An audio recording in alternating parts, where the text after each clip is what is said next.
시청자 여러분 안녕하십니까? 4월 16일 목요일 뉴스타트 1부 시작합니다.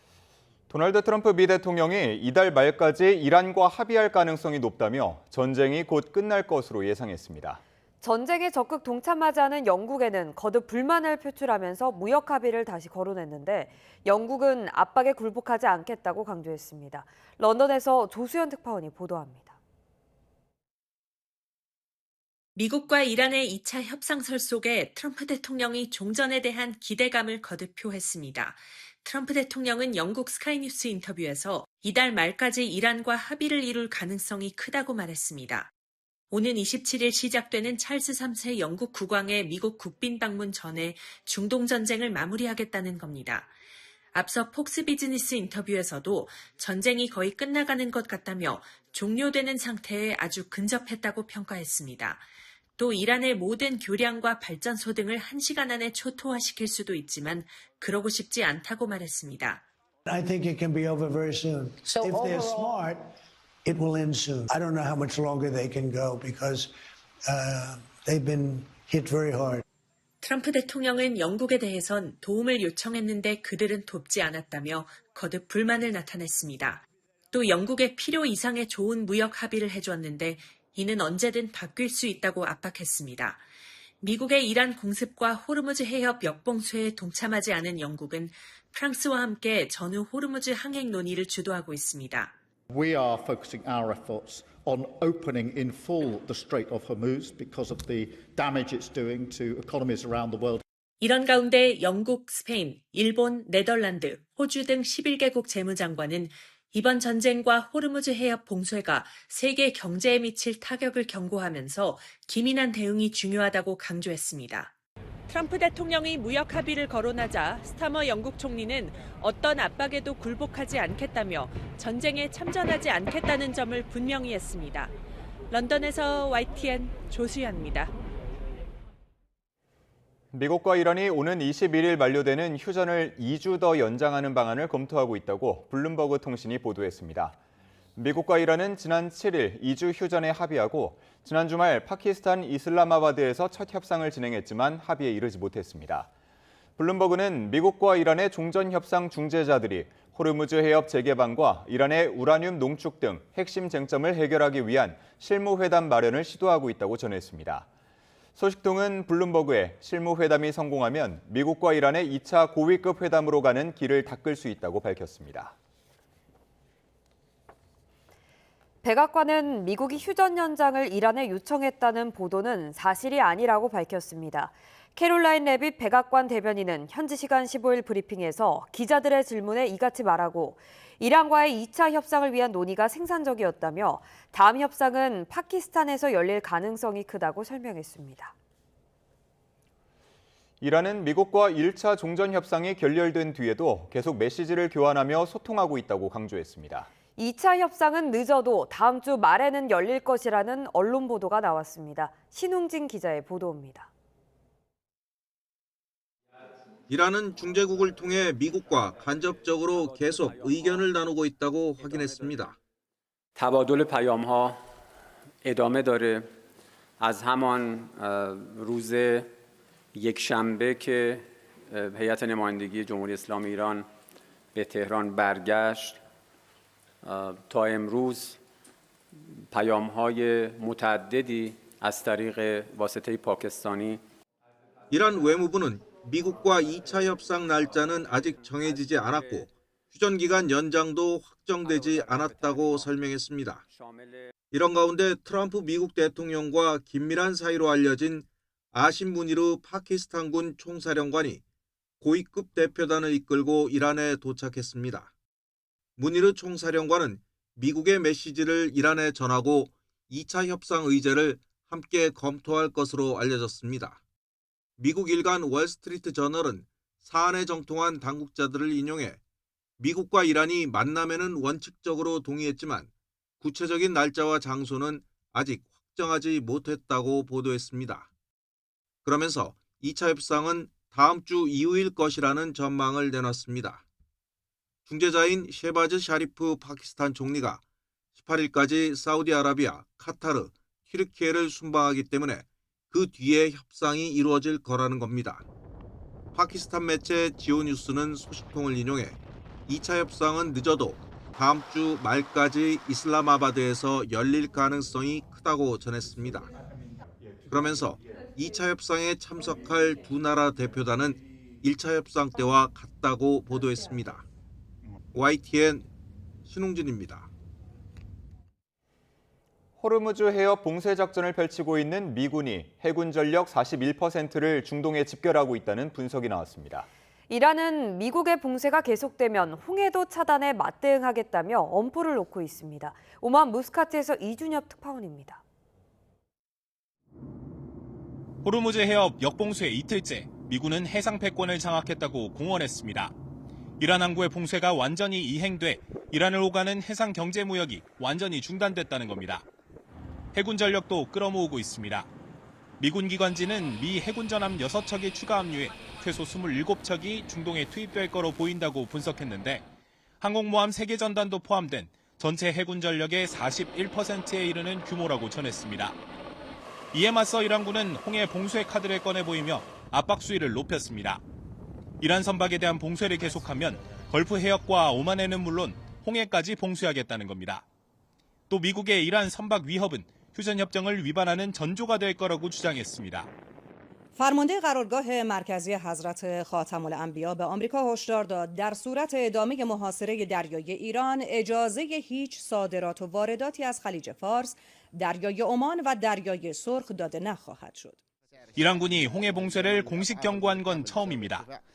예멘의 친이란 후티 반군이 움직여 바브엘 만데브 해협을 위협할 가능성은 그동안 꾸준히 제기돼 왔습니다. 봉쇄가 이뤄진 해협에서 미군은 첫날 6척이 경고를 받아 통행을 저지당했다고 발표했고 실제 회항이 속속 확인되고 있습니다.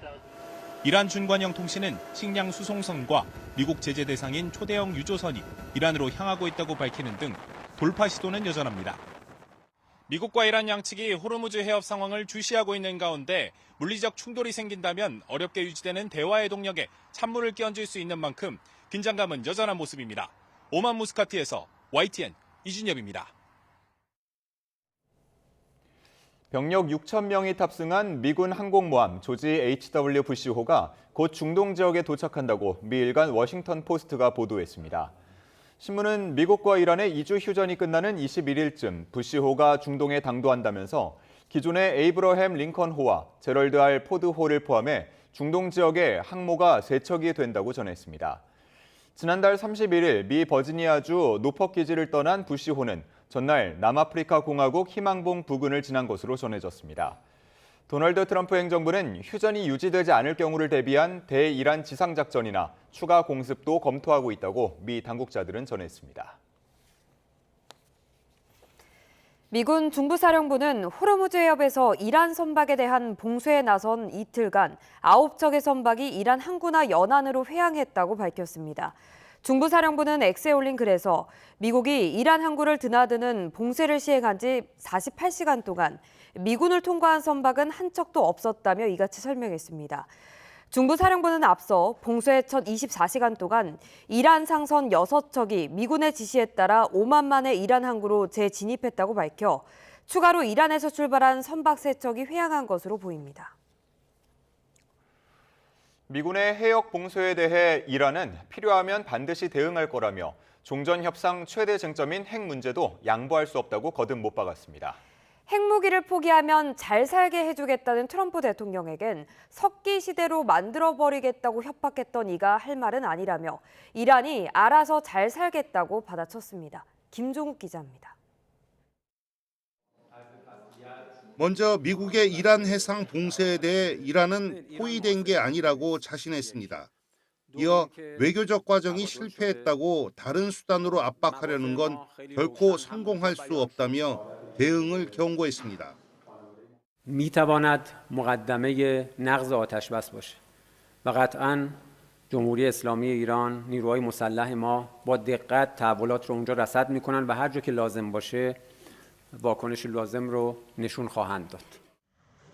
종전 협상 핵심 쟁점인 핵 문제에선 미국과 가장 큰 이견이 있었다며 우라늄 농축 수준과 방식은 협상할 수 있지만 기본 전제는 바뀌지 않는다고 재확인했습니다. 평화적 핵 이용 권리는 외부 압력이나 전쟁 상황에 따라 누가 주거나 빼앗을 수 있는 게 아니라며 핵 확산 금지 조약 가입국으로서 마땅히 누려야 할 법적 이익이라고 강조했습니다. باز تأکید کردیم که جمهوری اسلامی ایران بر اساس نیازهاش باید بتواند غنیسازی رو ادامه بده. 핵무기를 포기하면 잘 살게 해주겠다는 트럼프 대통령 발언을 겨냥해선 경제는 이란 스스로 부흥시킬 것이라고 받아쳤습니다. 불과 며칠 전까지 이란을 석기 시대로 되돌리겠다고 위협하며 기간 시설을 파괴한 이들이 경제 번영 운운하는 건 어불성설이라고 일축했습니다.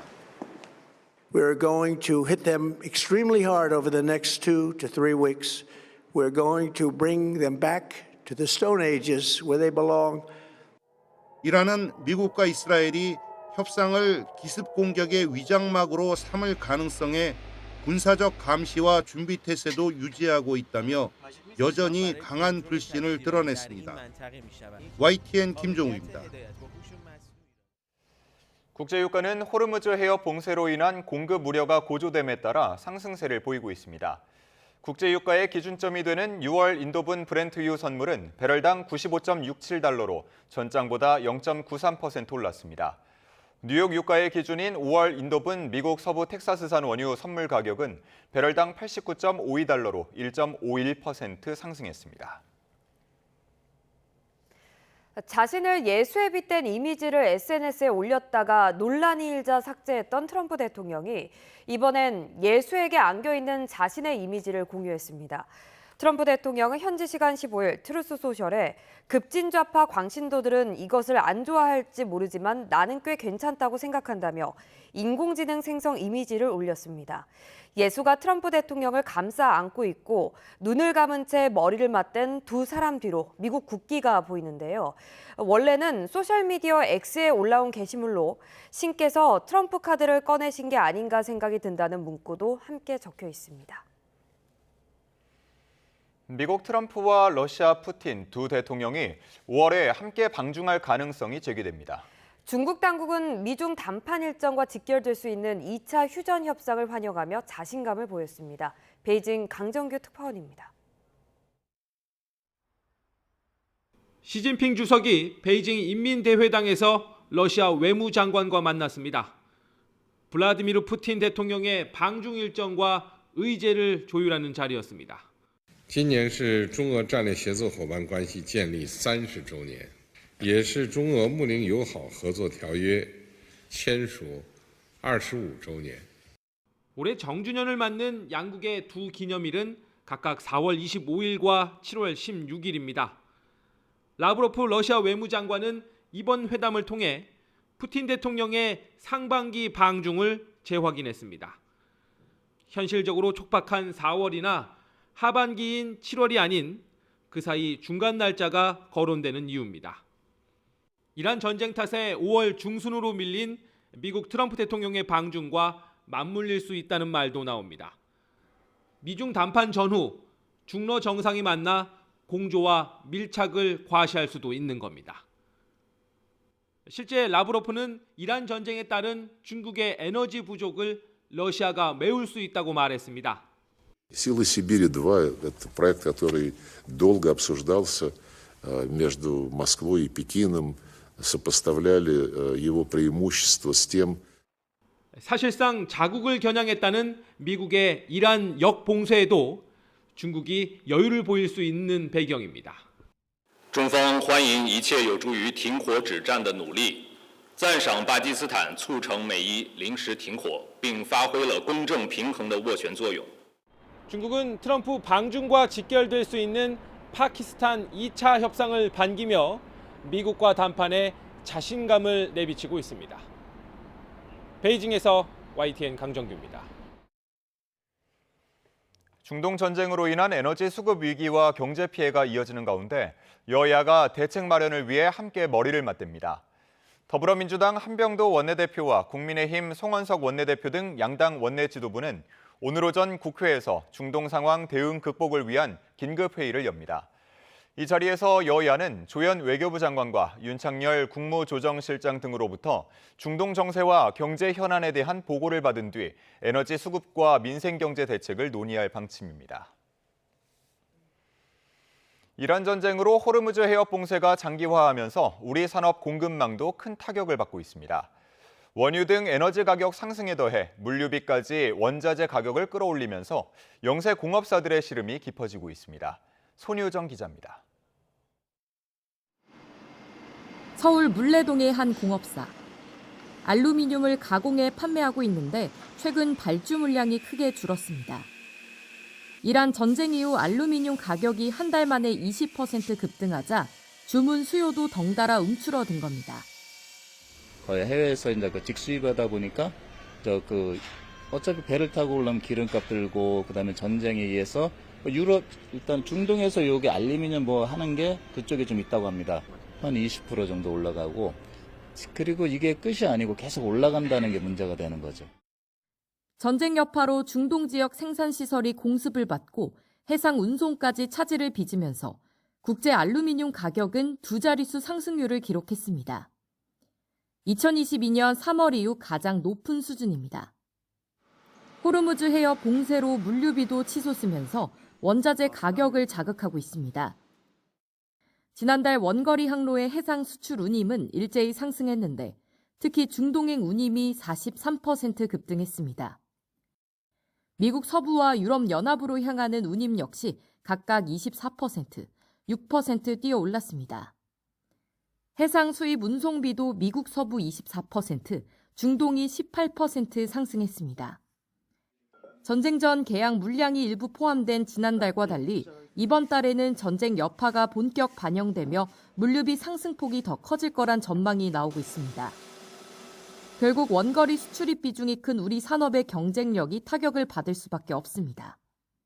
4월 때 나오면은 훨씬 더 오를 거예요. 원유 수급이 특히 공급망이 원활하게 되기까지는 상당한 시일이 필요하기 때문에 설령 종전이 된다 하더라도 운임료 하락은 좀 천천히 이뤄질 가능성이 높다. 정부는 1,300억 원 규모의 수출 바우처를 지급해 급격한 물류비 상승으로 고통받는 중소기업을 지원할 방침입니다. YTN 손효정입니다. 중동 전쟁 장기화로 운송 차질과 물류비 상승, 계약 취소가 이어지며 국내 중소기업의 피해가 커지고 있습니다. 중소벤처기업부는 어제 정오 기준 중동 전쟁 관련 중소기업 피해 우려 건수는 618건으로 일주일 전보다 69건 증가했다고 밝혔습니다. 피해 유형 가운데 운송 차질이 224건으로 절반을 차지했고 물류비 상승과 계약 취소 보류, 출장 차질 등이 뒤를 이었습니다. 국가별로는 아랍에미리트와 사우디아라비아 등 중동 지역 관련 피해가 511건으로 90% 이상을 차지했고 그 가운데 이란이 16%, 이스라엘이 14%였습니다. 미국과 이란의 전쟁 여파로 지난달 수입 물가가 16% 넘게 뛰며 28년 만에 최고 상승률을 기록했습니다.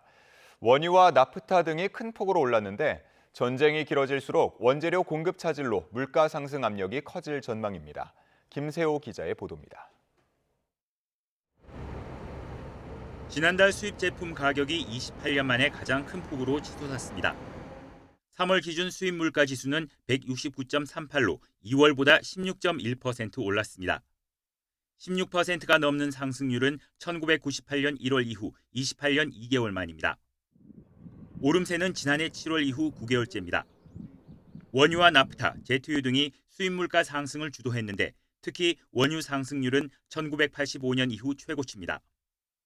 한국은행은 3월 유가와 환율에 따라 광산품과 석탄, 석유 제품을 중심으로 수입 물가가 크게 상승했다고 밝혔습니다. 실제로 두바이 유가는 2월 68.4달러에서 3월 128.52달러로 87.9% 뛰었습니다. 원달러 환율 역시 한 달 사이 1,449.32원에서 1,486.64원으로 2.6% 올랐습니다. 한국은행은 또 미국과 이란 협상의 불확실성이 매우 크고 당분간 원자재 공급 차질이 해소되기 어려운 만큼 이번 달 수입 물가의 향방은 예상하기 힘들다고 말했습니다. 이어 앞으로 소비자 물가 영향은 추후 전쟁 양상과 정부의 물가 안정 대책 효과 등에 따라 달라질 수 있다고 설명했습니다. 그러면서 만약 전쟁이 장기화하면 고유가와 원재료 공급 차질이 경제 전반으로 확산해 소비자 물가 상승 압력이 더 커질 수 있다고 덧붙였습니다. 3월 수출 물가 지수는 전달보다 16.3% 높은 173.86으로 집계돼 역시 28년 2개월 만에 최고 상승률을 보였습니다. YTN 김세우입니다. 중동 전쟁 여파가 기름값을 넘어 이제는 밥상까지 덮치고 있습니다. 한국뿐만 아니라 일본 역시 식탁을 지탱해온 달걀 가격이 최고치를 찍었습니다. 도쿄에서 이승배 특파원이 보도합니다. 일본 요코하마시에 있는 슈퍼마켓입니다. 저녁 장을 보러 왔는데 물건을 들었다 놨다 망설이는 사람들이 많습니다. 음식 재료값이 눈에 띄게 올랐기 때문입니다. 毎日食べるものではあるので、そういったところがやっぱり高くなってくるとやっぱ家計としては結構大変になってくるかなって。 무엇보다 밥상을 든든하게 지켜온 달걀이 무섭게 올랐습니다. 지난달 일본 전국 슈퍼마켓에서 판매된 달걀 10개들이 한 팩 평균 가격이 309엔을 찍었습니다. 우리 돈 2,800원가량인데 역대 최고치입니다. 평년과 비교하면 무려 22%가 올랐습니다. 수입 소고기 값은 21%, 닭고기는 11% 상승했습니다. 감자는 평년보다 33%, 당근은 15% 뛰는 등 채소값도 오름세를 보이고 있습니다. 조류 인플루엔자 같은 전염병 탓도 있지만 중동 전쟁에 기름길이 막히면서 연료비와 운송비 등이 오른 것이 영향을 미치고 있습니다. 여기에 천연가스 확보도 어려워지면서 덩달아 비료값이 급등한 것도 이유로 꼽히고 있습니다. 중동 사태가 길어지면 단순히 기름값뿐만 아니라 생활 밥상까지 뒤흔들면서 이른바 먹거리 쇼크가 올 수 있다는 우려가 커지고 있습니다. 도쿄에서 YTN 이승배입니다.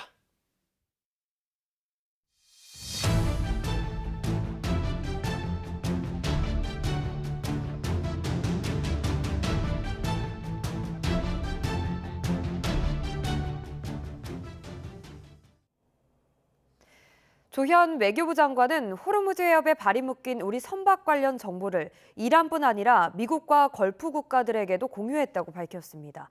이재명 대통령의 이스라엘 관련 SNS 메시지로 격론도 벌어졌습니다. 박정현 기자입니다. 국회 외통위에 나온 조현 외교부 장관은 호르무즈 해협에 고립된 우리 선박 26척에 대한 정보를 이란은 물론 미국과 인근 걸프국에도 전달했다고 확인했습니다. 전쟁 장기화 우려 속 선원과 선박 안전을 위해 전방위적 접촉을 시작했다는 설명입니다. 다만 선박을 빼내기 위해 이란에 돈을 주는 건 고려하지 않는다고 선을 그었습니다. 이란에 어떤 대가를 지급을 해서 선박을 빼내는 경우가 생길 수도 있다고 생각하는데 미국의 역봉쇄 논리와 정면으로 충돌해서 미국과 더 큰 균열이 생기는 것 아니겠습니까? 이란에 어떤 대가를 지불하고 그런 계획도 없습니다. 이스라엘의 반인권 국가폭력을 언급한 이재명 대통령 SNS도 도마 위에 올랐습니다. 국민의힘은 홀로코스트 공식 추모일을 목전에 두고 이스라엘의 가장 큰 트라우마를 건드린 외교 대참사라고 지적했는데 조현 장관은 생각이 다르다고 받아쳤습니다. 이런 대망신 당할 필요가 없지 않습니까? 이렇게 SNS에 섣불리 무지성으로 쓰면 안 된다고 충원을 하셔야 됩니다. 아시겠습니까? 망신이라고 생각치를 않습니다. 의원님 말씀을 제가 접수하지 않겠습니다. 민주당은 대통령 SNS가 보편적 인권을 중시하는 우리 정체성과 맞고 명분과 실리를 모두 갖춘 언사라면서 오히려 이를 오독한 이스라엘 외교부에 강력히 항의해야 한다고 목소리를 높였습니다. 한 나라의 정상에 대해서 불만이 있거나 할 말이 있으면 외교 채널을 통해서 하지 않습니까? 외교부의 입장문이 왜 이렇게 약해요? 조현 장관은 이스라엘 고위 간부가 한국 측 설명에 감사드린다고 얘기했다. 외교적 갈등은 없다면서도 관련 주제가 이어지자 불편한 표정을 드러냈습니다. 굳이 계속 문제를 제기하는 것을 좀 그러지 않아 주셨으면 한다는 말씀을 외교 관계에 부담이 되고 하는데 제가 대단히 곤혹스럽습니다. 대통령 SNS가 올라올 때마다 국회도 매번 함께 들끓는 모양새인데 이 대통령은 이번엔 본인의 조폭 연루설에 대해 국민의힘 사과를 요구하며 새 전선을 폈습니다. YTN 박정현입니다. 국회 청문회에서 이재명 당시 경기지사의 방북 대가로 북한 대남공작원에게 돈을 건넸다는 일부 진술이 나와서 정치권 파장이 이어지고 있습니다. 민주당은 위증으로 고발하겠다며 즉각 대응에 나섰는데요. 국민의힘은 국정조사가 아닌 국정조작이라고 비꼬았습니다. 강민경 기자입니다. 조작기소 국정조사특위 청문회에 나온 쌍방울 전직 간부는 지난 2019년 7월 필리핀에서 북한 공작원 리호남에게 70만 달러를 줬다고 진술했습니다. 리호남이 왔고 리호남에게 돈을 줬다라고 증언했어요. 네. 리호남에게 돈을 왜 줬죠? 방북 대가로 드린 거고요. 법정 증언을 국회에서 거듭 확인한 건데 리호남은 필리핀에 없었다는 국정원 보고를 근거로 모든 건 검찰 조작이라고 주장하던 민주당은 적잖이 당황했습니다.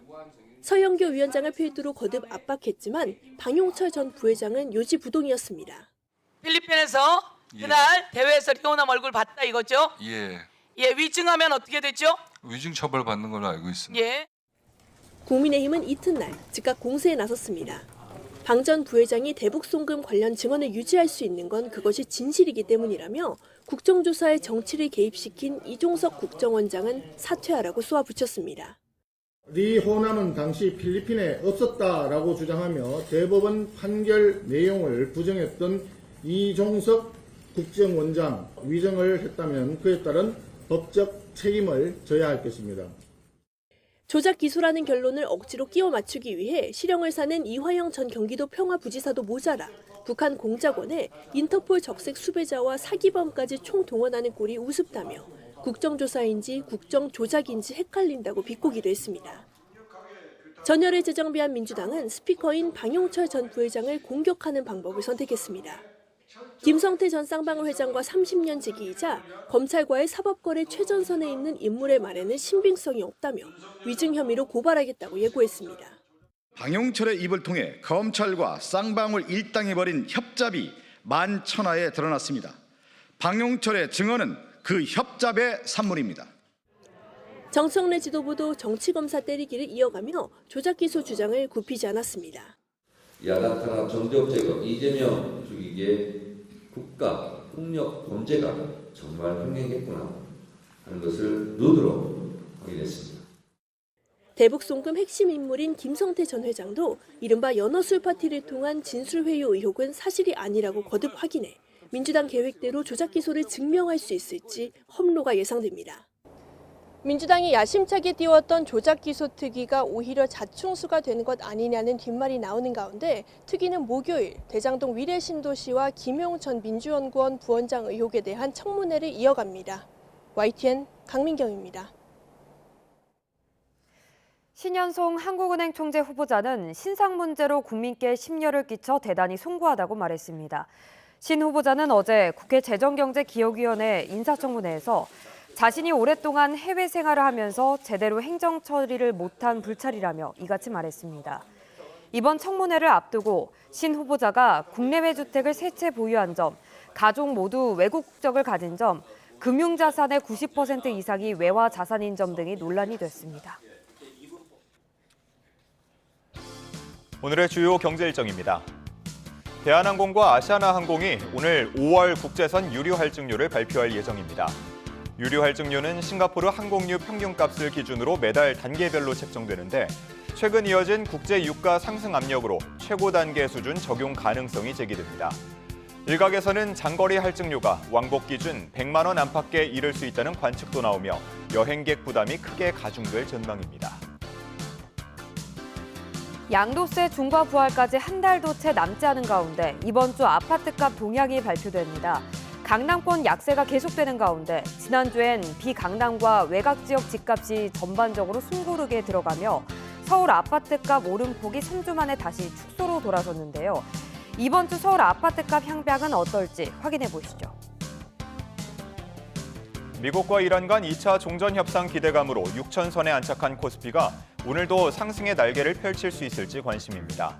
1분기 실적 발표를 앞두고 사상 최고가를 경신한 SK 하이닉스가 신고가 행진을 이어갈지도 시장의 관심을 모으고 있습니다.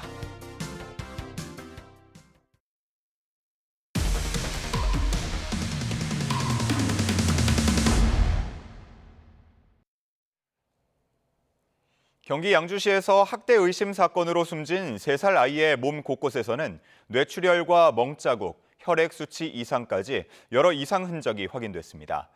경찰은 친부의 혐의 변경을 검토하고 정확한 사인 조사를 위해 부검까지 진행할 방침입니다. 이수빈 기자가 단독 보도합니다. 숨진 3살 아이가 의식을 잃은 채 병원에 도착한 건 지난 9일 저녁 7시 20분쯤입니다. 친부로 추정되는 남성은 아이가 부딪혀 정신을 못 차린다며 119에 직접 신고했고 아이는 곧바로 병원에 옮겨졌습니다. 이송되고 2시간 정도 지난 밤 9시 반쯤 병원 측은 아동학대가 의심된다며 경찰에 신고했습니다.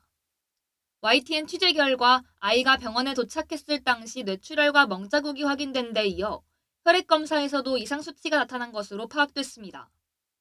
피해 아동의 췌장 수치와 간 수치가 정상 범위의 10배 넘게 나온 겁니다. 아이의 머리 왼쪽에는 광범위한 뇌출혈이 있었고 귀와 발목, 무릎, 턱 등 여러 부위에서 멍자국이 발견됐습니다. 전문가들은 복부에 직접적인 외상이 없더라도 이 같은 혈액 수치는 학대를 의심할 수 있는 근거가 된다고 설명합니다.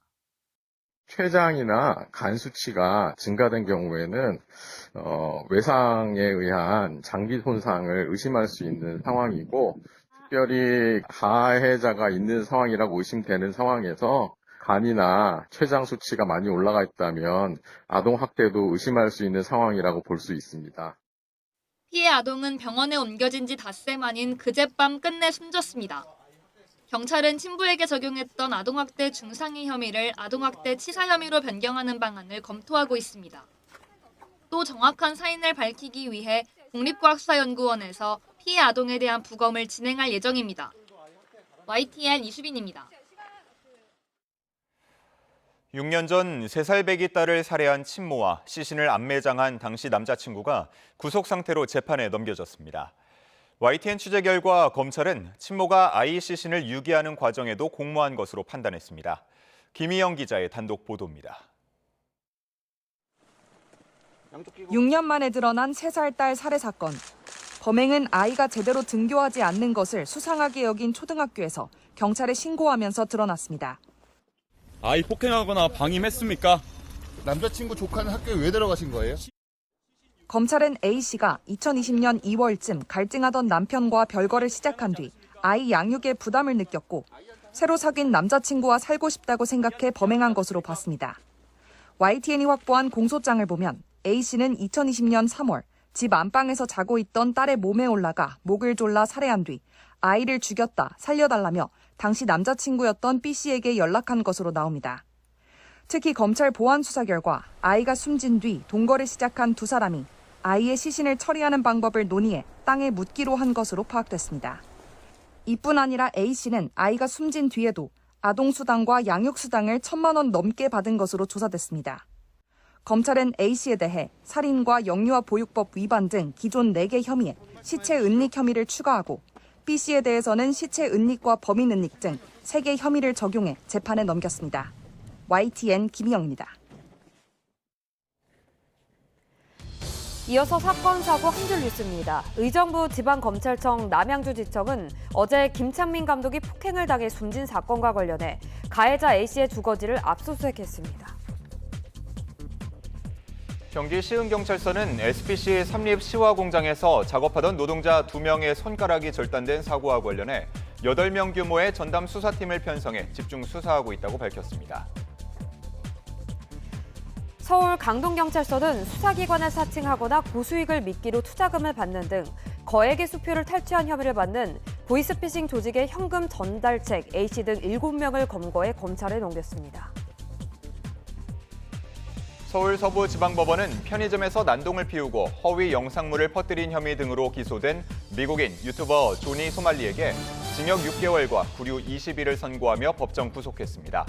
지금까지 사건, 사고 한 줄 뉴스였습니다.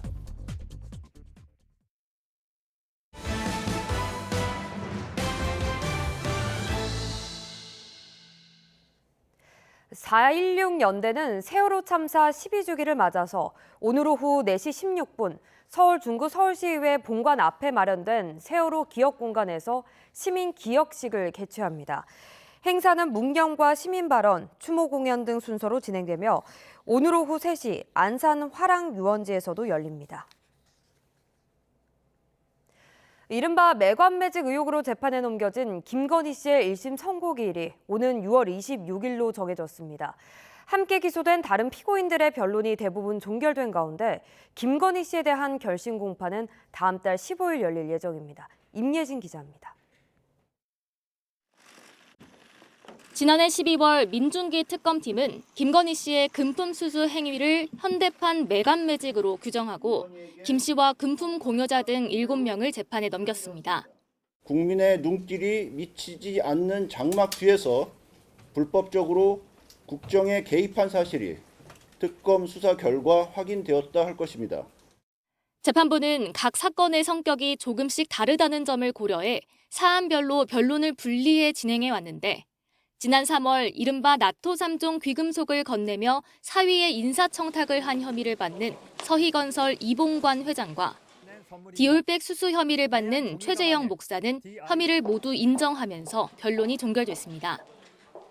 이어서 금거북이 인사청탁 관련 증거인멸 교사 혐의로 기소된 이배용 전 국가교육위원장은 징역 1년이 구형됐고 이 전 위원장 지시로 휴대전화 정보를 삭제한 비서와 운전기사에게는 벌금형이 구형됐습니다. 5명에게서 3억 원 상당의 금품을 받은 혐의로 기소된 김건희 씨의 결심 공판은 다음 달 15일 진행됩니다. 재판부는 오는 6월 26일 피고인 모두에 대해 1심 판결을 선고한다는 계획입니다. YTN 임혜진입니다. 올해로 36회째를 맞은 장애인 고용 촉진대회가 개최돼 장애인 고용에 기여한 사업주 등에게 포상이 이뤄졌습니다.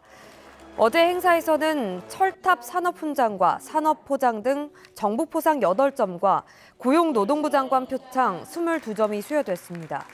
철탑 산업훈장은 상시 근로자 67명 가운데 64명인 장애인 노동자가 안전하게 일할 수 있도록 작업 환경 보건 관리를 강화하고 무료 통근버스, 간병비 지원 등의 복리후생 제도를 운영하고 있는 주식회사 태건BF 김만석 대표가 받았습니다.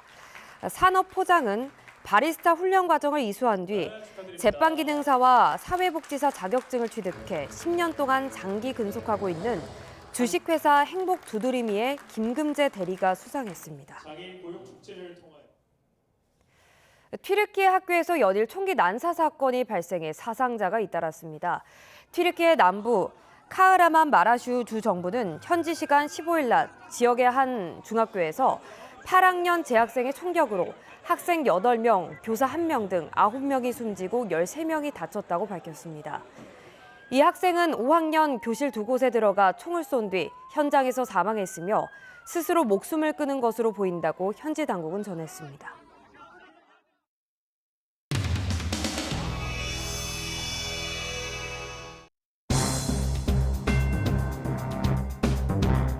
오늘 출석한 증인 중에 증인 선서를 하지 않은 증인이 있습니다. 박상용 증인입니까? 네, 그렇습니다. 증인 선서를 거부하십니까? 예, 거부합니다. 증인 선서 거부의 이유를 소명해야 합니다. 증인 선서 거부 사유서를 갖고 왔습니까? 가지고 왔습니다. 어서 사유서를 받아오세요. 위원장님, 다른 위원들께서도 들을 수 있게 제가 구두로 사유를 소명할 수 있게 해주십시오. 이건 합의제 기관이기 받아오세요. 뭡니다. 빨리 진행합시다. 합의제 기관이기 때문에 증인 선서 거부서를 소명서를 내세요. 언제부터 위원님들 국정조사 위원회가 합의제 기관 아닙니까? 위원회에서 한만에게만 소명하면 되는 겁니까? 같이 볼게요. 아니 그러면 그걸 박상용 증인 조용히 하세요. 박상용 증인이 나가서 대기할 장소가 있습니까? 어디입니까? 행정실에서는 조치를 취해 주십시오.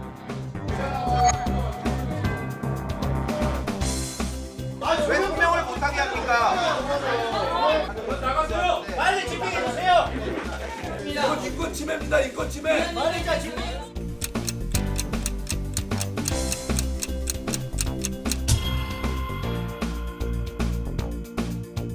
박상용 검사나 위로 좀 나경원 의원님 이사 진행 발언 신청하셨는데요. 정해줘. 발언을 차지하려고 했는데 11시가 넘었습니다. 국민의힘 의원들에게 박상용 검사가 증인 선서를 안 하고 여러분이 옹호하니까 국민의힘 의원들이 박상용을 대변하는 대변인당이다. 오히려 그러니까 박상용을 당대표로 만들어야 되는 거 아니에요? 지금 이 시점에서 박상용을 당대표로 만들어야 되는 거 아니에요? 쌍방울 대북송금 사건에 대한 진실을 말하는 것이 역사 앞에 서는 것이다. 그렇게 설득하십시오. 그게 올바른 일이다. 특정 장소에 대기하는 것은 저는 체포, 구금의 죄가 될 수도 있다. 이렇게 봅니다. 이런 회의 진행이 있으니까. 자, 여러분들 왜 설주한 변호사는 안 부르고 김현지 실장은 안 부릅니까? 박상용 검사는 여러분들의 시나리오대로 지금 피의자가 됐고 출국 금지 조치를 받았습니다. 그거 다 사건을 조작하고 이재명 대통령 공소 취소하려는 것 아닙니까? 지금 밖에서는 소리 지르고 본인 이야기 다 하는데 들어와가지고 혼이 담긴 구라를 친다는 얘기밖에 안 되는 거예요, 제 느낌에. 그러니까 거짓말할 사람을 왜 우리가 데리고 와가지고 증언을 들어줘야 되냐는 겁니다, 나경원 의원님. 특검에 의한 공소 취소는 불법이고 법치주의에 대한 위반이고 삼권 분립을 완전히 형해화시키는 것입니다. 구도관들이 연호술 파티 인정했는데 어떻게 생각하십니까? 그 부분만 약속해 주시면 지금 바로 선서를 하겠습니다. 제가 하는 게 아닙니다. 거부하시는 이유는 위증에 대한 처벌이 두려우신 건가요? 아니요. 교도관들에 대한 입장을 좀 밝혀주십시오. 교도관들 중에 술 먹었다는 사람 한 명도 없는데요. 교도관이 같이 술 먹었다는 게 아니고 목격했다라는 증언이 있습니다. 없습니다. 박상용 검사실에서 같이 없어요. 먹는 걸 목격했다고 교도관이 증언했습니다. 술 먹는 증언이 어디 있습니까? 거짓말하지 마세요. 제가 얘기하는 게 두렵습니까? 제가 얘기하는 게 두려워요, 그렇게? 자, 천천히 뒤로. 위증으로 겁박하지 않으면 그 얘기 그렇게 두려워요?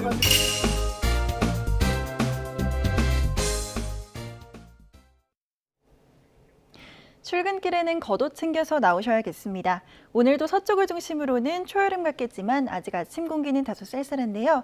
일교차가 크게 벌어지고 있는 만큼 체온 조절에 신경 써주시기 바랍니다. 현재 대부분 지역에서 기온은 10도 안팎 보이고 있습니다. 이 시각 서울의 기온이 13.7도, 안동 8.4도, 대구는 10도로 출발하고 있습니다. 한낮 기온은 서울이 27도, 대전과 전주는 28도까지 크게 오르겠습니다. 반면 강릉은 18도에 그치는 등 동해안 지역은 비교적 선선한 날씨가 이어지겠습니다. 고온건조한 날씨 속에 대기는 더욱 메마르고 있습니다. 건조특보가 확대된 만큼 화재 사고를 조심하셔야겠습니다. 하늘은 오후부터 흐려지겠고요. 남해안과 제주도에서는 바람이 강하게 불겠습니다.